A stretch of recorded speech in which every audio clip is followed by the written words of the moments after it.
I'm excited to share this case report about two athletes and how repeated movement testing really informed the diagnosis and effective care that only lasted 2 treatment sessions or 2 visits. And this study is just so great because it highlights so many things that I want to get across to people when it comes to why I use McKenzie's repeated movement testing with my patients, and it's nearly all of them. Of course, I'm not doing repeated movements for someone where it's unsafe to move them, or if the specific verbal history or if the baselines strongly incriminate something that we need to move on to urgently. But I would say for 95% or more, we're using repeated movement testing to get to the true root cause of a patient's orthopedic disorder.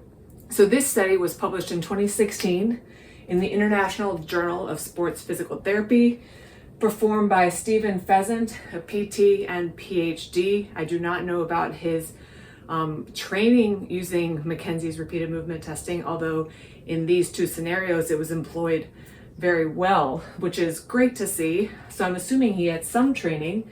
The title, Cervical, which means neck, Cervical Contribution to Functional Shoulder Impingement, 2 case reports. So this study is awesome because shoulder impingement is something so many patients are told that they have. And I know because 10 years ago or so, when I started after my DPT in 2010, I was regularly diagnosing patients with shoulder impingement, also known as subacromial impingement or subacromial impingement syndrome. And as I've mentioned, to me, that's one of the 5 biggest orthopedic stories, meaning these kind of made up theoretical ideas about how so many things go wrong at once. And what I find is actually one thing's going wrong. One thing is going wrong and it's creating all these signs. Yet the modern mainstream orthopedic paradigm is to look at not those things as signs, but look at them as actual kind of root problems. Like your pec got tight and your rotator cuff got weak and your lats got weak and your levator got tight and your joint capsule got a little tight. I don't find that, at least in the majority of patients. Like I said before, if I start to see people with subacromial impingement syndrome, IT band syndrome, or any of those 5 orthopedic stories, I'll bite my tongue, but I just don't find them. I find that these problems are not these convoluted pathophysiologies. I find that they're almost always a joint problem. And importantly, here we're talking about the neck. So the joint problem can be in the neck, in the mid-back, or in the shoulder joint itself when I see them creating all these problems around the shoulder. So patient 1, quarterback and a pitcher. So they're using overhead athletes in this study, which I love, because a pushback to what I say, of course, is, okay, well, you're finding all these cervical derangements and you're finding all these shoulder derangements, etc., but you're not seeing the real athletes. These are real problems in people who reach overhead on a consistent basis. And I would say they have different demands on their musculoskeletal system for sure, just like a piano player has very different musculoskeletal demands on her system compared to mine, but the bodies behave the same. So no, I do not find that repeated movement testing tells me that 70 to 80% of people have joint derangements just in sedentary people or just in non-competitive athletes. I find that for all people. And the big exception, or the big cohort that's outside that 70 to 80%, is people who have had obvious structural trauma, car accidents, tackles in football, the ACL, being ruptured on the basketball court. But these patients did not report trauma, but they're overhead athletes. So we commonly think, oh, impingement. And I think they've even differentiated between like normal impingement and posterior impingement. And I argue these are mostly theoretical, and I don't think the theory holds water. So quarterback and pitcher, lots of overhead activity, acute left shoulder soreness, and a feeling of it being dead after, starting practice with his helmet, 15 throws or so, not a specific incident where he felt a pop or anything. Just after the practice, he started having those left shoulder symptoms in his throwing arm. History in the past of neck episodes, but no neck pain at the time. So that's the pertinent kind of verbal history. It happened 24 hours ago, which is wonderful because the clinician was able to see this patient within a day of when the symptoms started, which is what a lot of athletes at the high level are getting. They're getting immediate care. So, evaluation. At least they took the cervical baselines, right? Because there are some people for whom they go to a clinician, they're not even looking at the neck, not even at all. But cervical range of motion, there are 8 planes of motion. They noticed a minimal loss in retraction and a minimal loss in retraction extension. And here's something important too. None of the neck motions, when the patient moved his neck, even with overpressure, if they used it, it did not create his complaint. So what I learned in my DPT school is if you move the neck in all the directions and it doesn't hurt the shoulder, nothing makes the shoulder pain recreate, then it's not a neck problem. The PT do not abide by that law, thankfully, as we'll see later. Now, here's the kicker with the shoulder. Painful arc, weak and painful abduction, and external rotation with manual muscle tests. And all 3 impingement tests, Hawkins-Kennedy, near impingement test, and the empty can test for the rotator cuff integrity, all 3 were positive. So I also wrote down he demonstrated a forward head posture, which plays into the neck thing that we're talking about. But these things, so say you did look at the neck range of motion, and then you took the important orthopedic baselines, and you stopped here, and you never heard of repeated movement testing, because most people haven't. Then you have very strong evidence that this fits this. This pitcher, this quarterback, he has rotator cuff problems, he has subacromial impingement, which is when something is getting pinched under the acromion of the shoulder, and therefore treatment is, more extended and variable. And I know because I used to do it. I used to have people lying on half foam rolls. I used to do cross friction to the supraspinatus and infraspinatus tendons. I used to do posterior chain strengthening.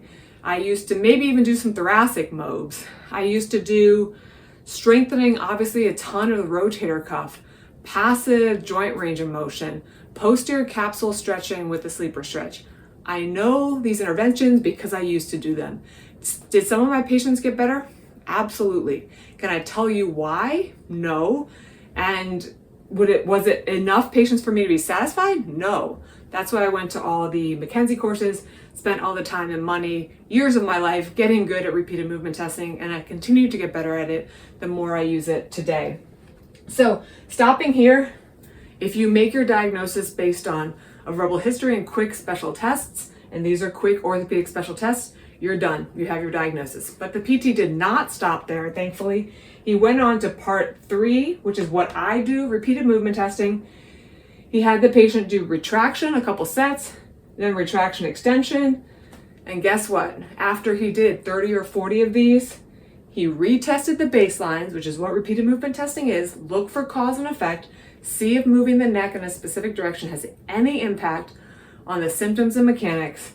And all of the shoulder baselines, all 3 of these, the weakness and pain, and the painful arc, and the cervical mobility, all better, all abolished. So it took probably 5 minutes to do all that neck retraction extension, maybe a little bit longer if they took breaks. The patient's homework therefore became, do this neck exercise that we saw was so fruitful, retraction and retraction extension every hour or 2, and make sure that you don't do a lot of forward head posture, which is antithetical to the movement that we have found to be helpful in this patient's case. Not every patient is going to respond to retraction extension, but a lot of people do. Repeated movement testing for me as a clinician is about finding if there is a directional preference and what that directional preference is for that specific person. For this guy, he was lucky. He could do it in seated or standing. He didn't have to do anything lying on his stomach or his back. So, great homework. High frequency, one every 1 to 2 hours, which I love. Young kids, if they want to play, they're going to do it. Comes back 24 hours. In 24 hours, says he's doing well, he's fine, his shoulder's good. They follow up a week later, I think just by phone or a quick question, and he said he was fine. And so he kept his homework, They probably reduce the frequency to not every 1 to 2 hours, maybe right before practice or maybe twice a day. Keep that posture as good as you can. Now you can see the correlation between forward head posture, symptoms, and retraction extension, and abolishing all the symptoms. So easy case. And I can tell you, in contrast to typical subacromial impingement syndrome treatment, 2 visits is amazing. And it means that athlete was back playing the next day. We don't need to take people out of athletics. In a lot of cases, if it's a derangement, we can kind of work around it as best we can. Because if you understand the lesion, you understand what makes it worse, you can maybe avoid a few things that make it worse while it's healing, but as soon as it's moving well again, you can play. So, patient 2, similar situation. However, collegiate swimmer, bilateral shoulder pain. He equates it to a lifting session prior, but just like the first patient, no specific incident of trauma. Just after the lifting session, both of my shoulders started to hurt. This was the day prior as well, which is great, seeing the patient soon after the injury has set in. Evaluation, very similar. Same minimal loss of retraction, same minimal loss of retraction extension of the neck. And again, neck motions in all planes did not recreate his bilateral shoulder pain. Painful arcs, forward head posture, weak and painful abduction and external rotation. Again, same presentation. All 3 impingement tests positive, same presentation. And guess what? Same abolishment of symptoms and baselines with repeated neck retraction and retraction extension. It became his homework. He was told to pay attention to his posture. Same thing, 24 hours, he was great. A week later, he was great. So I highly encourage people to check out this study online. They do a great job in the discussion section talking about possible mechanisms for why this is happening, including the disc, including bulging, including stenosis, including nuclear migration. It's a really well done article. It's free online.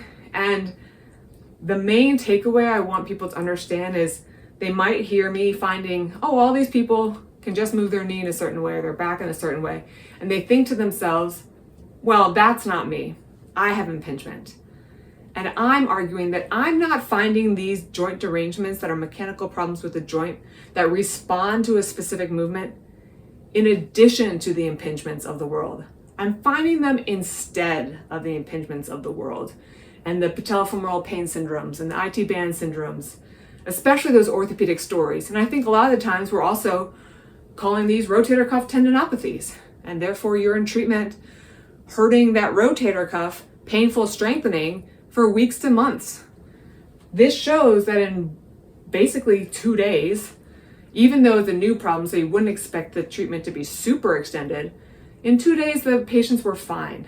So get into the clinician early. It's easier to fix when it's early, and find someone who understands that you can't just say, oh, moving your neck doesn't hurt your shoulder, it's not a neck problem. Or moving your mid-back doesn't hurt your shoulder, it's not a mid-back problem. And someone who understands that there can be tweaks in the joints in the neck or the mid-back or the shoulder joint that cause you to have signs and symptoms and tests that are consistent with the modern mainstream paradigm of impingement. And I don't find that those impingements really exist. I find that joints get tweaked, which is a much more plausible explanation to me. It makes more sense to be like, sometimes joints get tweaked. There's a lot of force looking forward, looking at laptops, looking at phones, being on Instagram for 3 hours a day. There's a lot of force through that neck, and sometimes they can't handle it. You can only bend a paperclip so many times.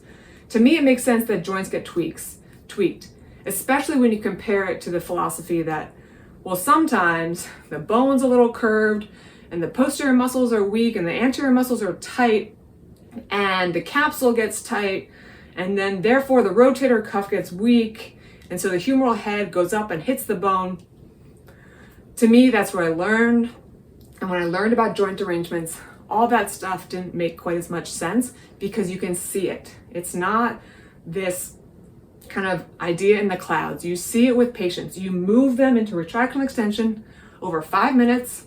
You repeat the impingement tests. You repeat the strength testing. You repeat the motion testing, and they're all better. So check this study out online if you have questions about impingement or shoulder problems. please leave them below and I'll try to respond. Please share this with anyone who's undergoing shoulder problems, especially if they've been told they have shoulder impingement, because there's likely a mechanical problem in a nearby joint that can be moved in a specific direction so the patient can be well very soon.